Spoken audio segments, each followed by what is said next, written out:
It's been a challenge always to find the right suppliers, to find the right contacts to help you develop and succeed. How profitable it is to manufacture a product here in China compared to what you could do back home? Nothing's going to happen? Nothing's going to happen. I'm not going to break it? You're not going to break it. Okay, I'll trust you. Oh, look at that. Because it took me maybe 2 years to understand that I was living in China as opposed to just doing business in China, which are two very different things. Hello everyone, welcome back to another video. We're going to visit one of the tech companies that is based here in Shenzhen. This company has a very interesting history and it's part of the evolution of the economic development of Shenzhen. So let's go inside this company and take a look of the background. Come with me.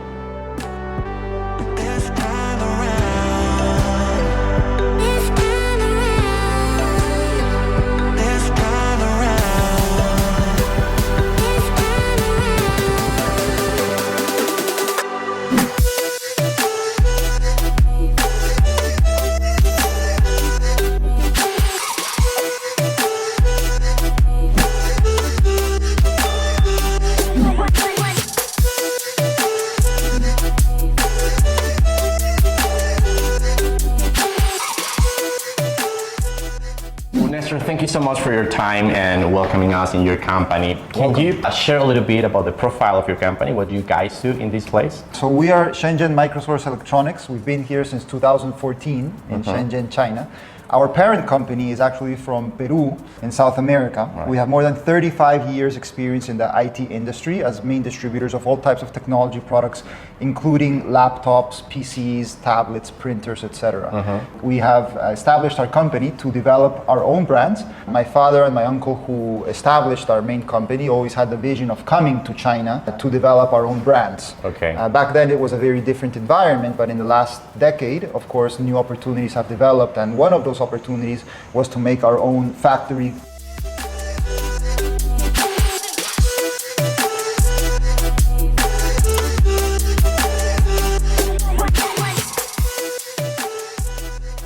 There's some kind of certifications that make your company kind of stand out for the quality of the products you make here and the processes you use to fabricate these products. Just a couple of years ago, we were been certified ISO 9001-2015 by the British Standard Institution. We are one of the very few companies in all of Guangdong province and Shenzhen to be certified up to this level of quality management system. All of the processes that we do here in our factory and also our trading business where we buy from other factories must comply with all the regulations to meet and exceed our customers' expectations. So in terms of quality product, this kind of certification makes a difference. It makes a huge difference because only companies that operate such level of quality management systems can ensure that the product which you ship out will be stable and good quality.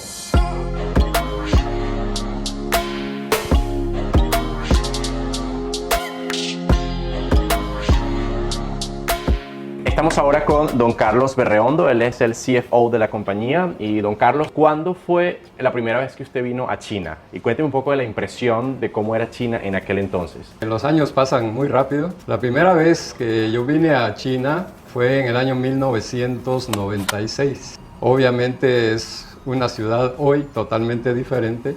Nuestra intención de venir a China en esos años fue poder dar un salto más y poder comercializar productos desde China.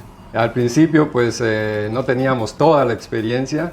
Claro. Hoy podemos decir que estamos dentro de los pioneros de la tecnología en ese campo. ¿Se hace dinero en Shenzhen? Por eso estamos acá. Por eso estamos y seguimos acá, ¿cierto? Así es. Da mucha facilidad desde el punto de vista comercial, de infraestructura, portuaria, economía, bancos.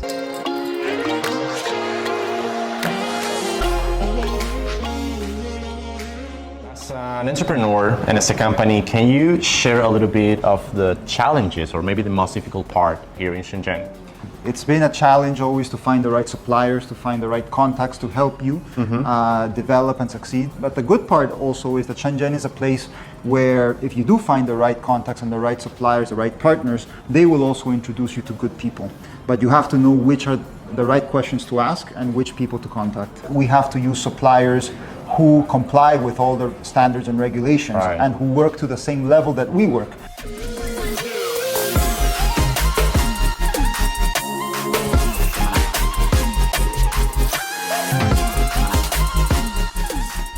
see some very colorful products that you are displaying over here. Sure. These products are the most hot-selling products which we've done over the years. We actually started the factory because we had a very big volume of kids' tablets, which we did over the years. So what we did different is that we developed our own characters, many different ones. We call them monsters and dinosaurs, which belong to us. The patent belongs all to us. You were designed by your team. Yes, by our team Totally. in Peru. So we can say we're designed in Peru and made in China. And also because it's for children, it's very easy and practical, safe to Very durable. to drop them. Yeah, you can have a try. So the kids are playing, they can just drop it, nothing is going to happen. That's right, Just yeah. drop Yeah, it like sure. this? Nothing is going to happen? Nothing's gonna happen. I'm not going to break it? You're not gonna break it. Okay, I'll trust you.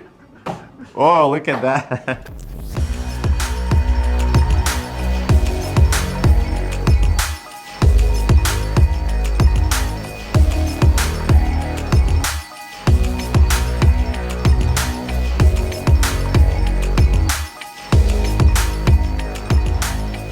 Price range, that is something very important when it comes to making money, That's right? right. How profitable it is to manufacture a product here in China compared to what you could do back home? That's a good question because it depends on the regulations of every different country. Peru is an open economy, which means that there is no advantage to manufacturing in Peru as opposed to, for example, Brazil or Argentina, where the governments impose very high import tariffs to products manufactured outside of those countries. The advantage that we have in terms of making money is not just the operation here, but it's really ensuring that we can dominate the market back home in Peru, Ecuador, Chile, Colombia, the other countries where we're also expanding our brands, because we are sure that we are producing the most competitive products in terms of cost, but Correct. with the best possible quality.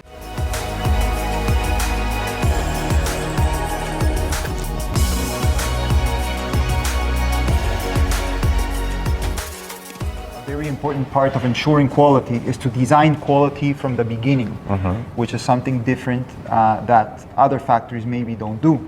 Part of that design of quality is to make sure that the components which we use are absolutely stable. So in order to do that, we assemble a few samples first and we do certain tests to ensure that the function will be stable.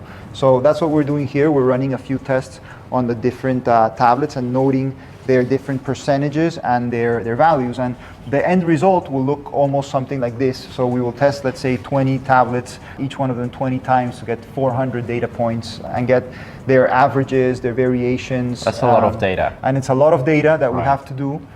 You have an upper limit, you have a lower limit, and the idea is that you try to stay within those ranges in order to ensure the stability of the product.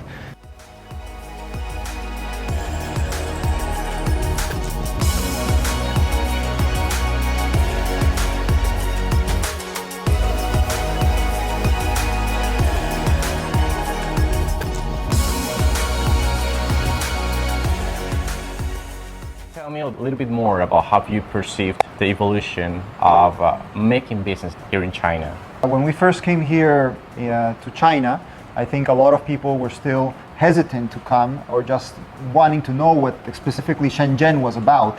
And over the past few years, it's become a much more international city, and also it's become a lot friendlier for foreigners such as ourselves to do business in China, because the standards of safety, order, communication have always continuously improved in a city like Shenzhen.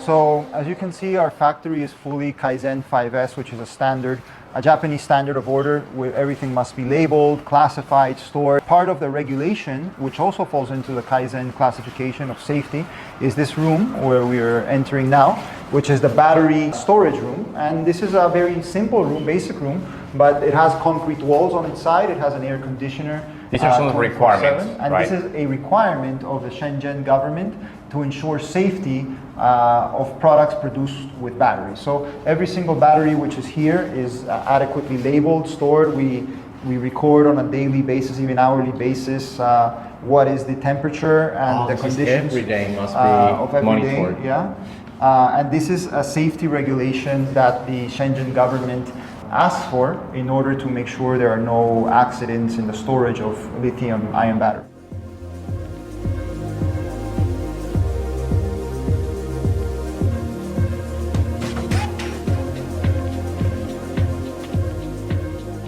How have been all these years for you living in Shenzhen, and what are some of the reasons why you have chosen Shenzhen to move and live in here?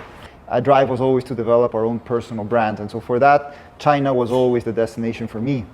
Now, the difference was whether I saw myself living here full-time or not, because it took me maybe 2 years to understand that I was living in China as opposed to just doing business in China, which are two very different things. Right. I have to say that after I moved to a location that had better metro access and better transport facilities, I really began discovering the city of Shenzhen and believing that I was a citizen of this place. And that made a huge difference because of all of the modern amenities that this city has to offer.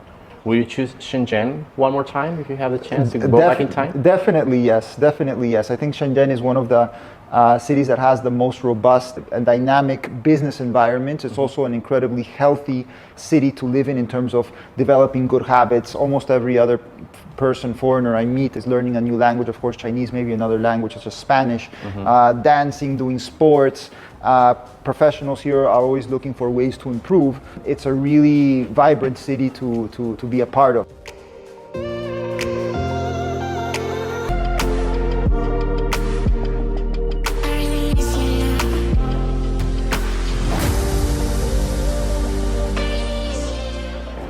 Don Carlos, cuénteme cuáles serían algunas de las recomendaciones que usted le gustaría compartir con alguien que posiblemente pudiera venir a Shenzhen a invertir o como emprendedor.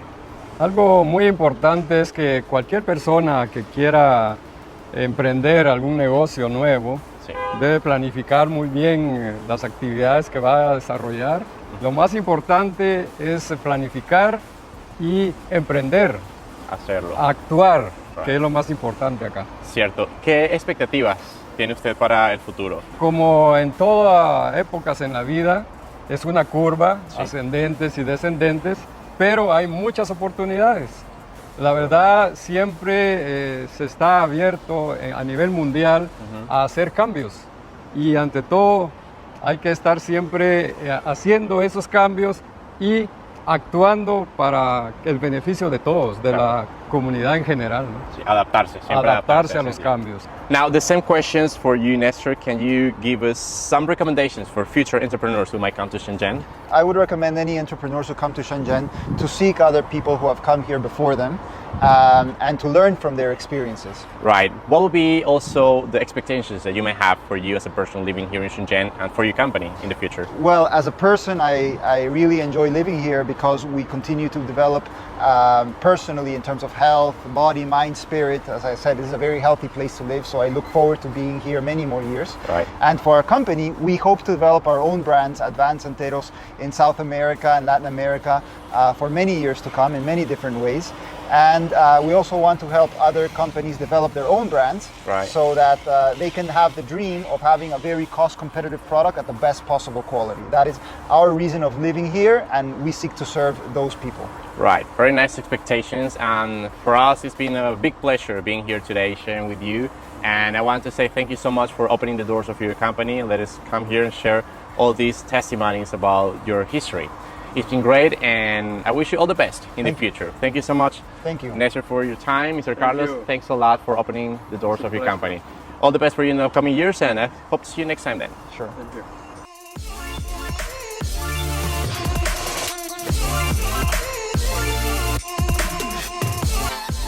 Folks, I'm going to be wandering around nice and beautiful places here in China and documenting about it. I will also be Instagramming my day-to-day and my trips in this awesome country. Feel free to follow me and leave your comments and impression over there about life in China. I will leave the link to my account in the description down below. Remember to like the video, subscribe to my channel, and hit the bell button so you don't miss any of my follow-up stories about what's going on in this part of the world. If you think there might be someone else interested in these kind of videos, please consider sharing. My name is Rafael, thanks for watching, and stay safe until next time.